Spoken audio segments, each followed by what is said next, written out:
Marka chirinaka ukamawa saranta taskaraki pacham eñani sohtal wapachat tenía watunka pescak atanaka sarakaraki 6 de la mañana con 15 minutos.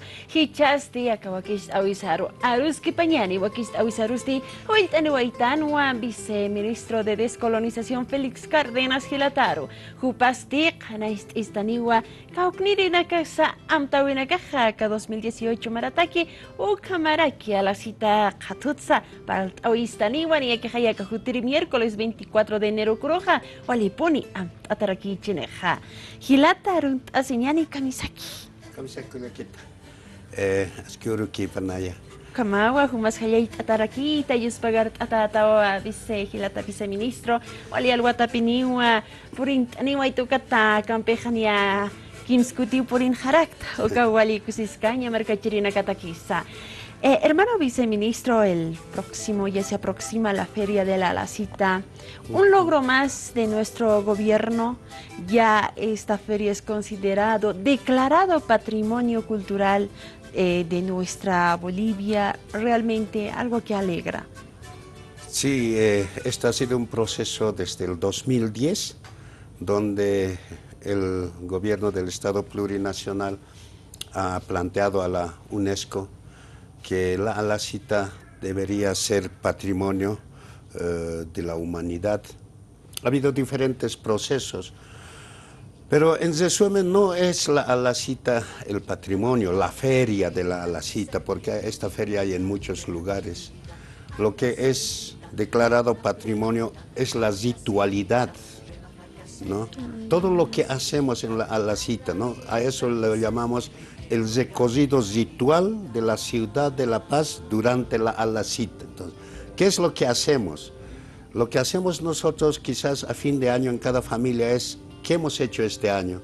Hemos comprado un casito, hemos comprado esto. ¿Qué nos falta? Nos falta la casa, o nos falta más plata, o nos falta asegurar la alimentación. Entonces, partimos de ahí, la ritualidad, y luego vamos a la cita y buscamos lo que necesitamos. Una mamá siempre se preocupa porque no falta en la casa arrocito, azúcar, entonces compramos eso en quintalitos chiquititos. O el papá dice hay que construir la casa, entonces compra materiales de construcción, o la casa misma compramos, o el casito compramos. Eso es otra parte. Y luego la otra parte puede ser lo que chayamos, ¿no? Ojalá nos vaya bien, que esta casa se haga realidad. Algunos lo chayamos en familia, algunos lo chayamos con yatiri, con el amauta, ¿no? Y luego tenemos que trabajar para que ese sueño se convierta en realidad. Todo eso se llama recorrido ritual. Toda la espiritualidad que manejamos en ese tiempo, la fe, todo eso es lo que es declarado patrimonio de la humanidad, patrimonio inmaterial. Entonces, junto con eso ya juega la Alacita, ¿no?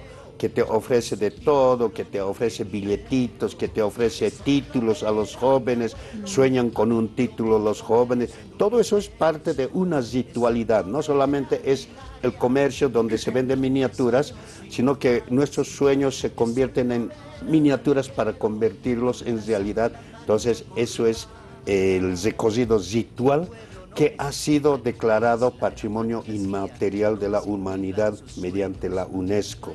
Entonces, este será el primer año donde estemos con unas alacitas que son Patrimonio de la Humanidad.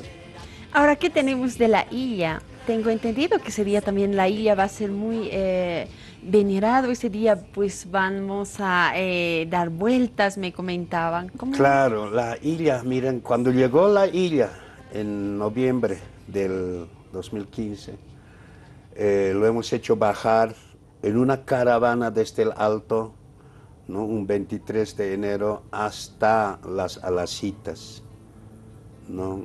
Pero ¿cómo hemos ido a recuperar? Hemos viajado 2 amautas, Chachahuarmi, desde aquí, desde Bolivia. No teníamos ni para el pasaje, el gobierno no paga pasajes a terceros, por lo menos en el Ministerio de Culturas. Entonces hemos viajado con 2 amautas, hemos hecho vaca, todos los servidores públicos para pagar su pasaje.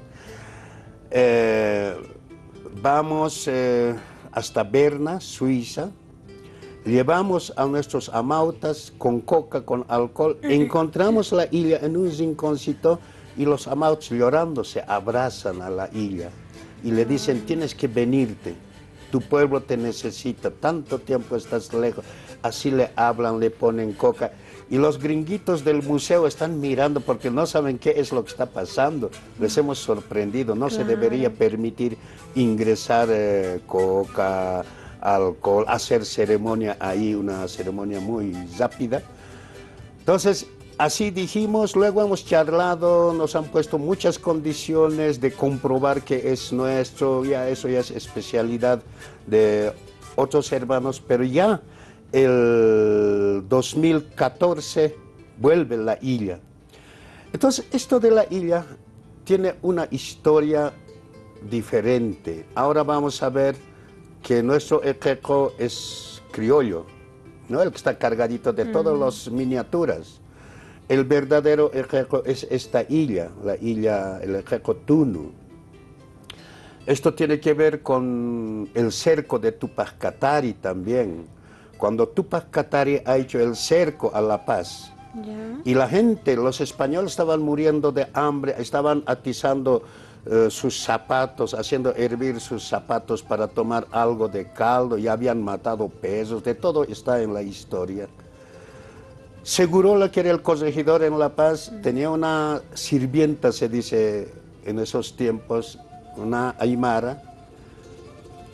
Esta chica tenía su enamorado que está en el cerco junto con Tupac Katari, pero preocupado de su enamorada, se lo lleva chuñito, maíz, todo se lo lleva, un poquito. Pero ella quiere compartir con sus patrones porque está una pena caminando sin comer, entonces les invita. Y el segurola le dice, ¿de dónde traes esto? Cada día apareces con algo diferente. Y ella dice, un enanito me lo trae, haciendo entender el equeco, en lo que siempre creemos, en la abundancia. Por eso cuando los españoles derrotan a Tupac Katari, también cambian al equeco. El equeco original, ¿no?, es transformado en un equeco criollo, el que tenemos ahora. Esa es la señal de victoria del blanco sobre el indio. Por eso lo cambiaron, como para hacer entender que tu isla ahora es criollo, ya no es el equeco Tunu. Entonces ahorita tenemos los dos equecos, la isla, el equeco Tunu, que ha vuelto después de 156 años, y este equeco actual, pero al final nos hace entender que puede haber equilibrio entre las dos miradas. Lo importante para nosotros en este tiempo es que estamos recuperando nuestra espiritualidad. Hay miles de amautas, no solo en La Paz, en diferentes lugares, que el 24 de enero van a estar celebrando, van a estar pidiendo que los deseos se conviertan en realidad. Interesante, muy interesante. Entonces, para este próximo 24 de enero vamos a levantar, vamos a hacer conocer lo que es la isla.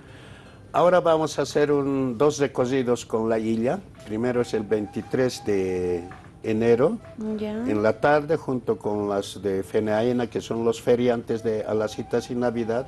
Van a organizar desde la Plaza San Francisco un recorrido con música, con el equeco, hasta llegar hasta la plaza donde están todos los feriantes. Ahí se hacen ceremonias de permiso a la Pachamama para que nos vaya bien, que les vaya bien a todos. Ahí picharemos toda la noche, seguramente. Y al día siguiente, nuevamente los amautas, los yatiris, en la Plaza San Francisco, van a hacer también sus picheos. Y nuevamente hacemos un recorrido espiritual con amautas, y llegaremos a las 12 del mediodía ya para la inauguración oficial de la cita con las autoridades departamentales de la ciudad de La Paz, autoridades nacionales, para dar inicio a la cita 2018. Interesante la actividad, y por supuesto Viella la televisión como siempre va a participar para informar a esa hermosa gente que nos está viendo. Hermano Vice, Ahora hablar un poquito del tema de lucha contra el racismo y toda forma de discriminación. ¿Cuáles han sido los avances significativos? Y además para este año, ¿qué planes tenemos? Sí, uno de los temas que ha sido muy importante en todos estos años de construcción de lucha contra el racismo es que ahora tenemos brigadas estudiantiles de lucha contra el racismo. Son jóvenes de diferentes colegios que están preparándose en temas de no violencia a la mujer, no racismo, no discriminación. En todos los departamentos ya hemos hecho 2 encuentros nacionales.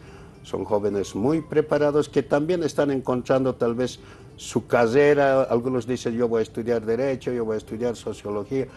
Ellos caminan unidades educativas, ellos caminan incluso mercados, hospitales, viendo dónde hay un acto racista discriminatorio. Saben cómo proceder, pueden denunciarlo, tienen su credencial. ¿Por qué las brigadas estudiantiles? Porque los lugares de mayor racismo y discriminación son unidades educativas. Un papá o una mamá piensa que cumple con su trabajo de papá o mamá llevando a su hijo hasta la puerta de la escuela, pero no saben lo que pasa ahí adentro. Allá adentro es un mundo de racismo, de discriminación, de bullying, y nadie sabe lo que pasa. Los profesores que deberían ser los responsables, hay momentos en que cuando en el recreo los profesores se van a tomar un cafecito, ahí es sálvese quien pueda, ahí se desarrolla racismo, discriminación. Entonces, tenemos dificultades con profesores, con directores, porque se protegen entre ellos. Mira, ayer nomás estuvimos en una audiencia sobre una unidad educativa en el Alto, donde a un joven de 14 años, los padres de familia, los profesores, el director, han desatado racismo, discriminación, hasta violencia. Lo han hecho golpear por haberse quejado.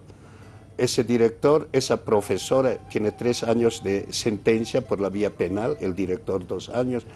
Los padres de familia también están procesados. Nosotros queremos que los profesores que están sancionados por la vía administrativa en el Ministerio de Educación nunca más vuelvan a ejercer, porque son un enemigo público para nuestros hijos. Entonces estamos en ese proceso. Hemos apelado esos 3 años, no es suficiente, pero es la primera sentencia. Ayer seguía habiendo audiencias. Igualitos que este caso tenemos en Alto Obrajes, tenemos en otros casos. Siempre en unidades educativas donde los profesores protegen al otro profesor, donde los padres de familia dicen que no se sepa públicamente porque el prestigio de la unidad educativa, y tratan de hacer callar a los que son agredidos. Nosotros siempre les decimos, denuncien y nosotros vamos a proceder. Entonces, unidades educativas es un escenario. Ahora, lo que hay que ver, hermana, es que uno no es racista porque le da la gana. Uno no es discriminador porque le da la gana. La sociedad es racista. ¿Cómo hacemos ahí? O sea, Bolivia nació racista. Cuando se fundó Bolivia no cambió nada para el indio, porque en el fondo se trata de eso. En el colonialismo maltrataban, pisoteaban a los indios, violaban a las indias. Cuando se funda Bolivia no cambia nada para el indio, la república solamente consolida, legaliza el colonialismo. Por eso antes en los periódicos se puede leer, ¿no?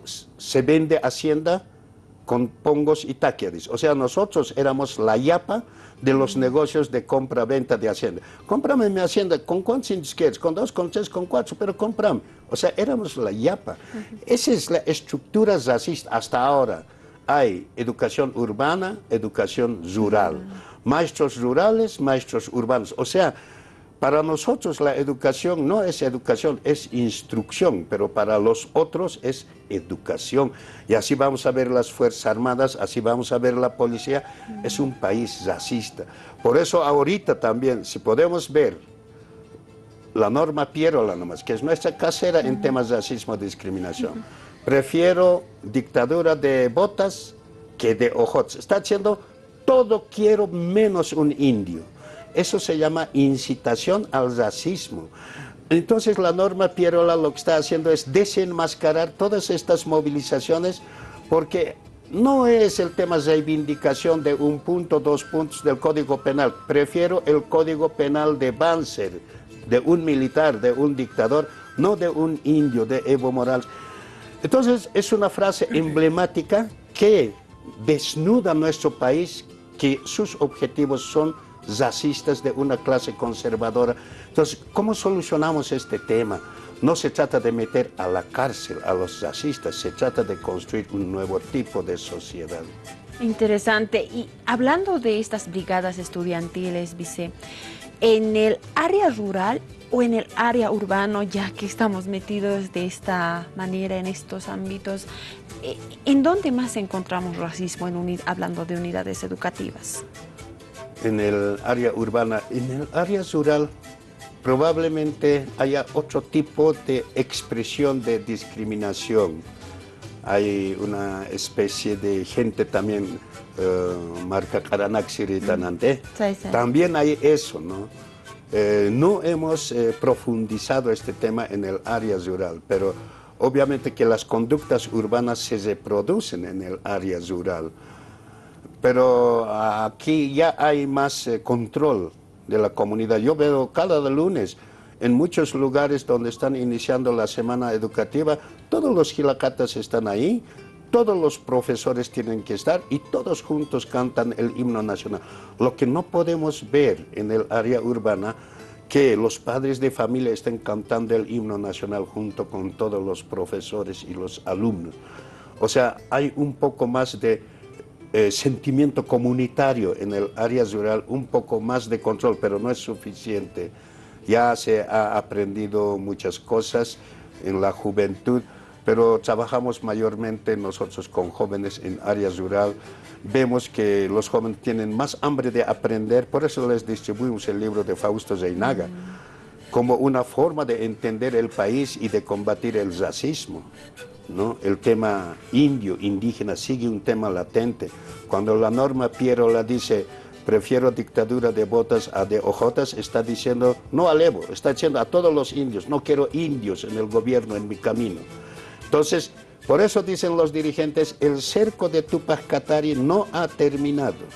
Ese cerco puede continuar, porque ¿cuál era la base del cerco? Frente al racismo, frente a la discriminación, frente a la violación permanente de las mujeres por ser indígenas. Por eso era el cerco. Ese cerco no hay que verlo como historia pasada. Ese cerco puede continuar mientras haya esta invitación de la señora Pierola de un desafío racista, ya no son reivindicaciones.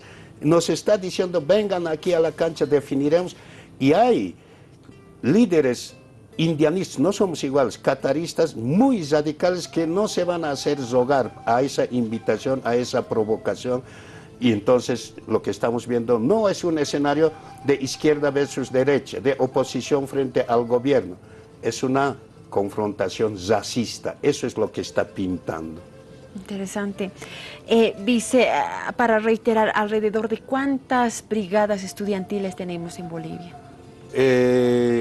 Todas las unidades educativas tienen representantes a las brigadas. En cantidad podemos decir tenemos como unos 1.500 brigadistas, así muy institucionalizados, que tienen sus directivas, ellos mismos se hacen los uniformes, o sea, muy militantes. Ellos mismos en cada departamento hacen sus talleres, casi los que aportan son DNI, muchas otras organizaciones que trabajan con jóvenes. Hemos hecho ya el segundo encuentro nacional el año pasado en Santa Cruz, donde vinieron de Beni, de Pando, de Tarija, de Potosí, de todo lado los brigadistas se están capacitando permanentemente. Este año será en Tarija y es el mismo gobierno departamental de Tarija que se ha ofrecido a ser el centro del tercer encuentro de brigadistas. Entonces, un brigadista puede ser un estudiante de colegio, pero si deja de ser estudiante, puede ya ser bachiller y entra a la universidad, no deja de ser brigadista porque ha adquirido conocimientos en todo este camino. Entonces son los que nos ayudan, van a los partidos de fútbol, estamos trabajando con la liga para ver cómo hacemos control con los jugadores que permanentemente están provocándose a veces con palabras racistas. hemos estado en el partido Bolivia-Chile, porque Chile ha sido sancionado por haber hecho actos racistas discriminatorios contra Bolivia y le han sancionado la FIFA con jugar en otro estadio, podía haber sido en estadio vacío. Eso es lo que nosotros demandamos a la FIFA. Entonces, pero para que no ocurra lo mismo que ocurrió en Chile, aquí en Bolivia, como reciprocidad, entonces nuestras brigadas estuvieron en el estadio, en cada partido internacional, en cada partido donde puede ser posible que haya actitudes racistas, es donde están los brigadistas también. Vice, interesante lo que nos acaba de mencionar, nos acaba de informar que muchos quizá no sabíamos esto, hablando de las brigadas estudiantiles. Por otro lado, casos, hechos de discriminación así en ámbito general. ¿Ha habido, por ejemplo, casos hasta llegar, casos extremos? ¿Por qué le comento esto? Yo recuerdo, ¿no?, que hace años atrás, cuando yo había hecho algún cargo sindical, llegábamos a hacer algunos trámites desde los municipios y todavía había, y yo pienso que sigue hay, a el decir India o indio. Yo en muchos casos había recibido estos casos. ¿Cómo lo denunciamos? ¿Dónde hacemos llegar? Muchas culiacas y latas a veces tienen miedo o dicen, va a ser un proceso llegar hasta el viceministerio o a la dirección. Entonces, ¿cómo le hacemos? Algo más fácil, un camino, una vía más fácil para Tenemos denunciar. un teléfono gratuito del Comité Nacional de Lucha contra el Racismo, pero también en cada departamento hay oficinas de racismo y discriminación.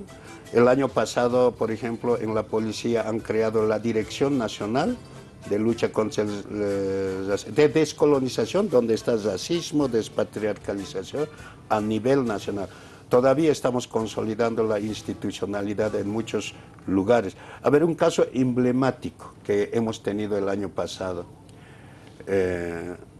Hemos demandado a la Armada, a la Fuerza Naval.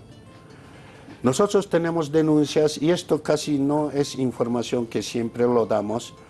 Nosotros no podemos estar permanentemente difundiendo algunas cosas que suceden, especialmente con instituciones que son fundamentales para la patria, policía, Fuerzas Armadas. Entonces los manejamos con mucho cuidado.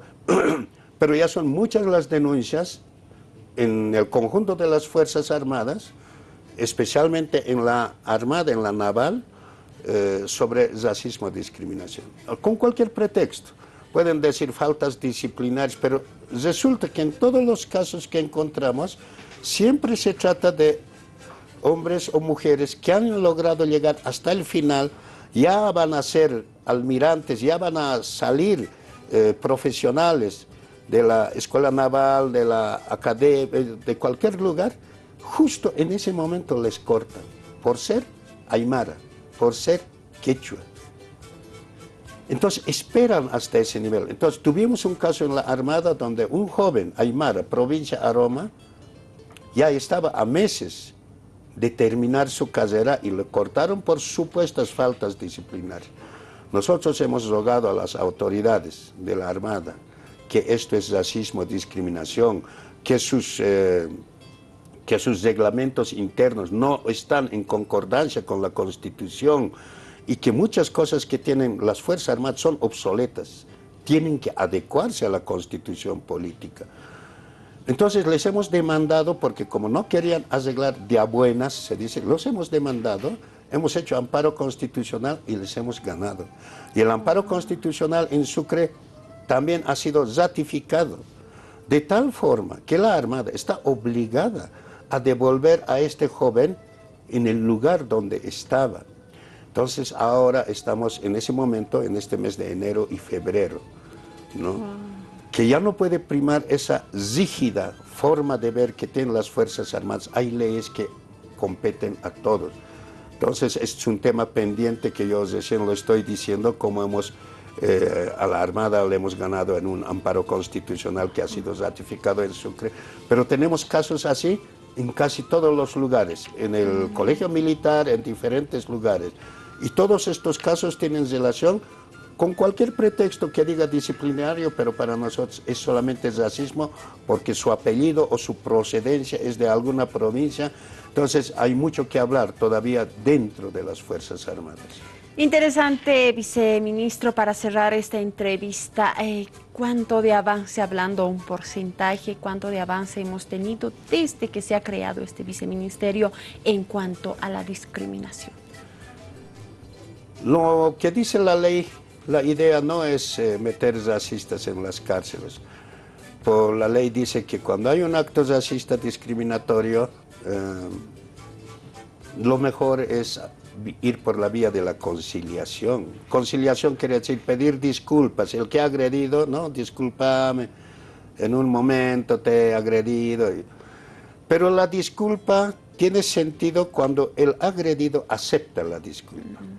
Entonces, estamos aprendiendo a solucionar los temas por la vía de la conciliación, la mayor parte de los casos. La gente entiende, ¿no?, que no haya reincidencia, pero la figura también es diferente cuando no se acepta la disculpa. Eso ocurre en el caso Lazea, el doctor que dijo que nosotros no somos como los movimientos sociales, nosotros sabemos leer. Esos aires de superioridad es racismo, es discriminación.